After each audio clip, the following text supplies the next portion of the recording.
Florida State on the offensive glass. The final count 20-7. Talk about how big of an impact that had in this game. Yeah, I felt like we were just trying to battle, and you look at the game and you see it from a different perspective at times. But I thought we hung in there until midway through the third quarter, and then it just took over. And again, we ended up not being able to score, and it wasn't only the rebounds. Again, it created a lot of transition for them. And what it did, maybe not so much because a lot of missed bunnies up close on their second chances, but fouls started to pile up when they were getting the third and fourth opportunities. Yep, when they got that third and fourth, we were getting called. They were going to the free throw line. It just becomes demoralizing, and then at the other end of the floor, we just couldn't score, and that created some transition from them. So all the things we talked about were hurting us. But, I feel like we really battled there for, a half of a quarter, and then we just ran out of gas because we could not get the boards. How do you improve rebounding? I mean, what's the message or the challenge, and what can the girls be doing better to improve on that?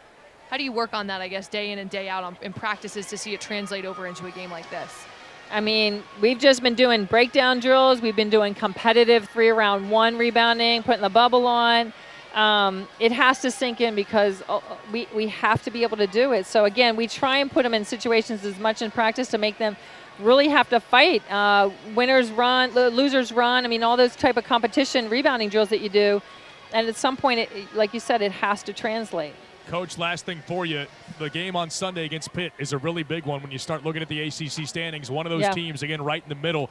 That game on Sunday against the Panthers, I mean, what can we expect from Pitt coming to town? I mean, they're not, I don't go by their record whatsoever. We had a really tough game up against them at their place last year. We know we got to take care of home. We understand the importance of this game, positioning ourselves moving forward. So again, we got to get off the road here and start working on them because we got to protect our home floor against that team. That is head coach Joanne Boyle. Thanks for the time. Thank you. You're able to fight in that opening 20 minutes, but what did the Noles do in the third and fourth quarters to pull away in this game? I think they were able to get out and transition a little bit more than they did in the first half. Obviously, that's something that they like to do, and they got a lot of offensive rebounds, and so that led to second chance opportunities and some fouls on us, so that we put them on the free throw line. Yeah, how much did you feel the impact of the foul trouble? Because it mounted early in this game, and you yourself weren't necessarily in foul trouble, but with the depth issues right now, it certainly had an impact on this game. It definitely had an impact on us. I mean, we were fighting underneath the basket, trying to get some rebounds, and some calls just didn't go our way.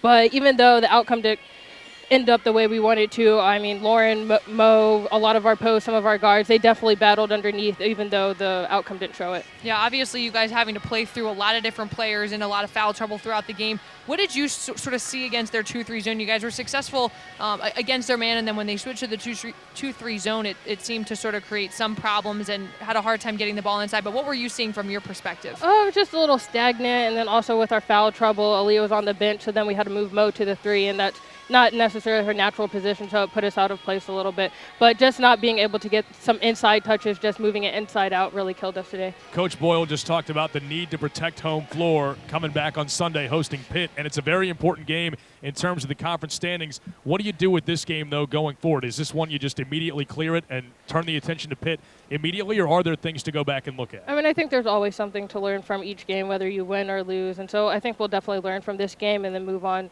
and see what we have to do against Pitt, and hopefully we can get a win on Sunday. All right, Bree, thanks for the time. Thank you.